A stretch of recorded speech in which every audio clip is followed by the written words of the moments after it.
location of a gene on a particular chromosome is called? It's a typical test review session in this anatomy and physiology class at Providence Christian Academy. Cell inclusion. Students calling out answers to questions from notes they've taken not by pencil and paper, but rather from the touch of their finger. School is actually exciting now.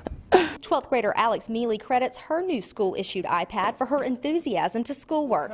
In October, Providence Christian Academy issued close to 600 iPads to their 7th through 12th graders as the new way, an interactive way to learn. We thought educationally this was just a much better way to go, and then when you combine that with the cost effectiveness of the iPad compared to a laptop, the various forms of input that a laptop doesn't have, and the reliability because it's all solid state, there's no moving parts. Reliable and with a quick learning curve. Students today have spent most, if not all, of their educational career engaged in computers, which came in handy when it was time to learn how to use these things, educationally, of course. This is the world they traffic in. I mean, frankly, the ramp up for them was not long. They ramped up pretty quickly in terms of learning how to use them. The entire school utilizes 25 to 30 apps altogether.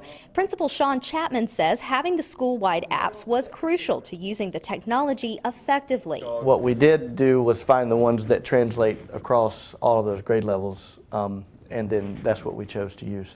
And when there's a problem with the iPads, an all-day tech support class run by students called the iProv team is here to help. The students also develop apps the entire school will use. But for students like Albert Renshaw, these tablets also carry a level of convenience. It's awesome to not have to carry all these books to class, just carry a little iPad, and if I run out of paper, I can always take notes on there.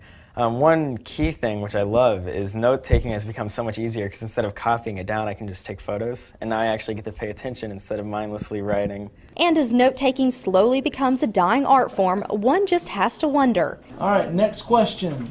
Is a review game like this one next on the chopping block? There's like flashcards, apps and stuff that help, and like whereas like writing it, sometimes I would just be too lazy to even make note cards. But it's helped a lot for me, and I think it's helped a lot with studying for everyone else and like schoolwork, because it's actually like, oh, I get to type the notes, like makes you more interested in what you're learning. And keeping kids engaged in learning could ultimately lead to this generation's Steve Jobs. In Lilburn, I'm Jennifer Turk for Gwinnett Magazine TV.